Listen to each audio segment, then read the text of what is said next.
Hi, I'm Shelly Covert, and I have a question for you. Are you tired of putting on a fake smile and pretending you're happy when you're really not? Are you ready to stop chasing happiness and create it instead? This world we live in makes us believe we need something newer or bigger or better to be happy. But guess what? That's not real happiness. I'm going to teach you what I've learned about creating real, authentic happiness. So if you're ready to stop faking it and be happy for real, you're in the right place. This is the Make Happiness Happen podcast.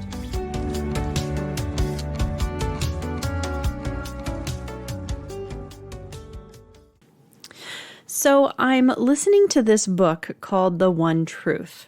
And I, just as an inside tip, I'm listening to it for free on an app from my library. So if you want to listen to any audiobooks, that would be a good place to check because, I love when we can listen to something for free.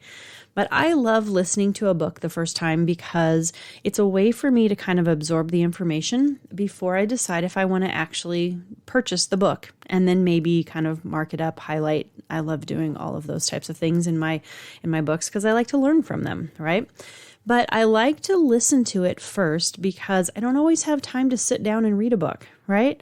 So I can listen to a book while I'm getting ready in the morning or while I'm cooking supper or while I'm driving in my car, something like that. So inside tip, if you have an opportunity and you can listen to some books online, I would totally recommend that. But now back to the book that I'm listening to by John Gordon called The One Truth.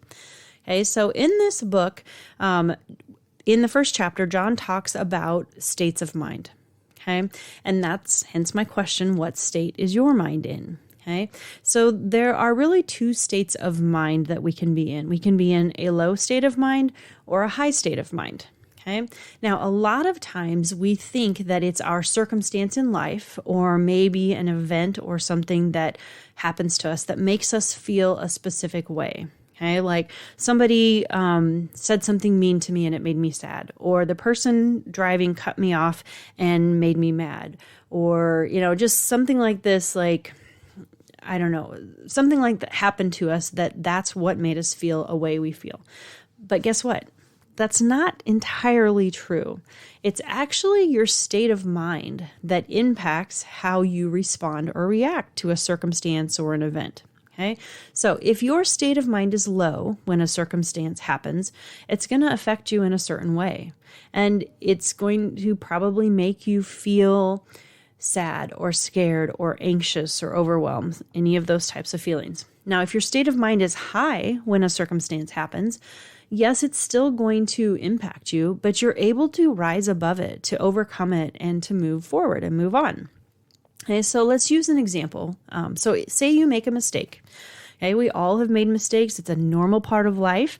And we need to embrace our mistakes because if we're not making mistakes, it usually means we're really not trying things maybe that are hard for us. We're not pushing the boundaries, pushing our comfort zone. We're not learning new things. Mistakes are a way to learn. So when we make a mistake, if we're in a low state of mind, that's going to really bother you, that mistake. For me, when I'm in a low state of mind and something like that happens, it really has me questioning myself. I start to question my performance. I wonder, is this what I'm really supposed to be doing? And should I even try this? And, then you kind of probably start some of that negative talk too of like, why can't I ever do anything right? Those types of things. So all of those negative thoughts start playing out when you're in a low state of mind. Now, if you make that same mistake when you're in a high state of mind, a lot of times you're able to kind of evaluate it from a different perspective. Now, I'm not saying it's not going to bother you. I'm not saying you're going to be like, oh man, I wish I hadn't done that. But it's going to probably stop there with the negative self-talk. And instead, you're going to be like, gosh, I wish I hadn't done that. But you know what? Next time, I'm not going to make that mistake again. And you are able to kind of look forward and you think about the next moment, the next opportunity. In sports, it might be the next play, things like that. So you have kind of that forward look. Okay. In John Gordon's book, he also kind of describes, gives a visual of state of minds. And so he says to kind of picture or imagine two circles. Okay. And so if you think of the two circles, one is just filled with dots. It has thousands of dots. Okay. And each of those dots is like a thought: clutter, fear, anxiety, worry, insecurity, doubt. All of those dots are just all of those things in there. Okay. Then in that other circle, you don't see as many dots. Okay. And that kind of shows that there are fewer thoughts, maybe fewer negative thoughts. There's more clarity, more focus. We have more belief and confidence. Okay. So an example of a high state of mind, if you've ever been in what we call like the zone, or you're just engrossed in something that you really love doing. Maybe you're working on a project and you really enjoy it and you're losing track of time and you're just making so much progress. Okay, well, that's a high state of mind feeling. That's what it feels like. It's very energizing. Okay. That low state of mind, when you think of all those dots in those circle, all those thoughts, to me, it feels very heavy. It kind of feels like it's pulling you down. It feels like quicksand and like you're trudging through, and it's just all this extra work to do the thing that needs to be done. Okay, you've got all those thoughts swirling in your head. They're making you anxious and tired. That is what a low state of mind feels like. And so I think with that example, it was really easy to see that, yes, I want to be in a higher state of mind. That's going to help me perform better. It's going to help me just be in the flow, have a better product, things like that. And it's going to help me do it with a lot less stress, anxiety, things like that. So when we are kind of talking about this season of the year, this is supposed to be the best time of the year, right? Because, all the holiday music, I love the holiday music. You get to spend time with family and friends, and we get to give these gifts that show people how much we care about them. And it's just supposed to be this time when we're happy. And so to me, that's like a high state of mind, right? But at the same time, there's all this stuff to do, all these things we want to do right, just all these demands on us. And to me, that feels like that circle with all the dots, and that pulls me down into this lower state of mind.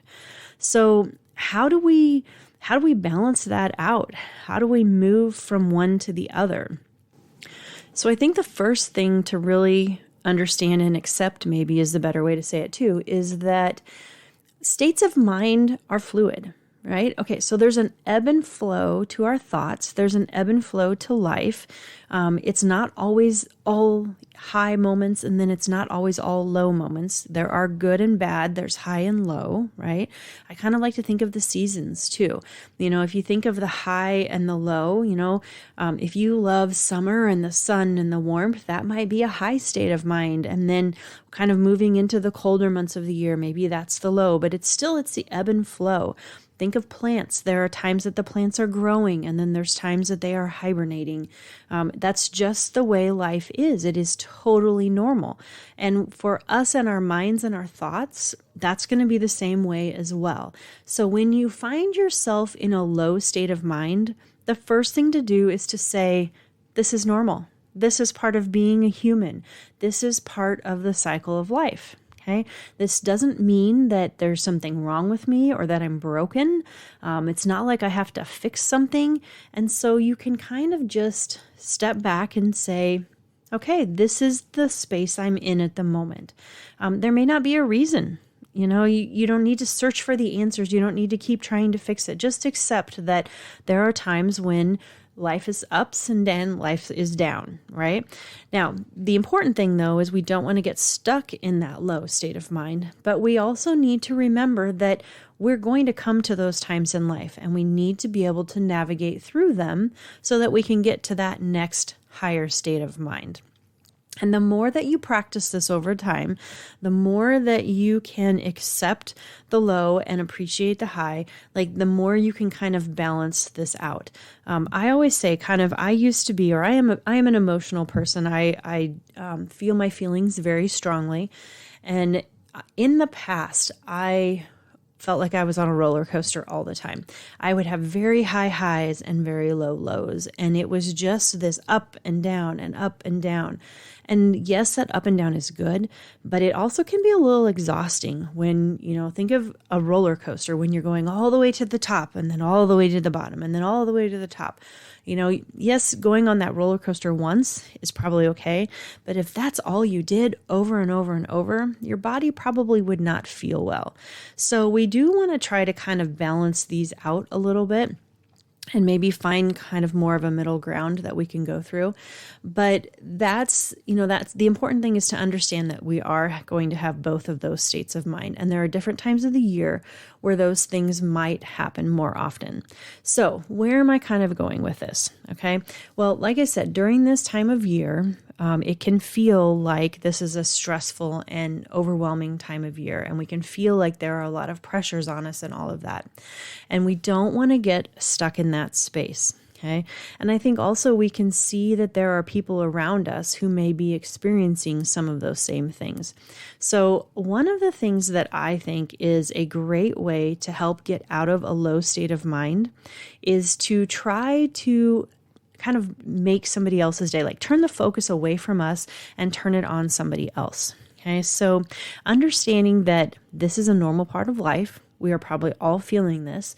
I would bet that in a day when you run into people and see other people, there are probably a lot of other people that are experiencing the same feelings you are. And so turning your focus outward to them, making it your mission to make somebody's day, that can help pull you out of that low state of mind. And that is going to help you navigate this time of year so much better. Okay, so it can be something as simple as a smile. Okay, when you see somebody walk by, smile at them. It can be giving someone a compliment. Okay, or maybe it's an act of kindness. I think we've talked about this, but I just really want to focus on remembering that we all go through these feelings, and there are people around us that are struggling with these feelings. And maybe there are people around us who are stuck in those low state of minds, and we want to help them the best that we can to get out of that space. And that helps us too. So the next time that something happens to you, so say you're driving and someone cuts you off in traffic, or someone says something mean to you, or someone is rude, pause for a moment and ask yourself, what could be going on in their life right now? Are they in a high state of mind or a low state of mind? Probably in a low state of mind. How can I help them move into a higher state of mind? And just try to keep that as your focus. And so passing on the kindness to other people, sharing a smile or a compliment, at random act of kindness, being considerate, all of those things are really, really going to help with that. So that is my challenge for you this week, is to really focus on turning that outward, paying attention to how you're feeling, what state of mind you're in, but also understanding that other people are dealing with those same things, and seeing, the best that we can to try to help move our state of mind to a higher state of mind, but also to help those around us as well. I just really believe that, we're put on this earth to do good and to help others. And I think that understanding that and being considerate of people is a great way to do that. And this is the time of year that we want to spread thankfulness and happiness and all of those things. So that is my challenge for you this week. And until next time, my friends, choose to be happy. As always, thank you so much for tuning into the Make Happiness Happen podcast. If you enjoyed this episode, make sure you're subscribed wherever you listen to podcasts. And even better, leave a positive review. If you want to dive deeper into the topics and discussions we have here, I would encourage you to head over to makehappinesshappen.com and sign up for my newsletter. It's the best way for us to get to know each other even better. Thank you so much for listening, and I'll see you next time on the Make Happiness Happen podcast.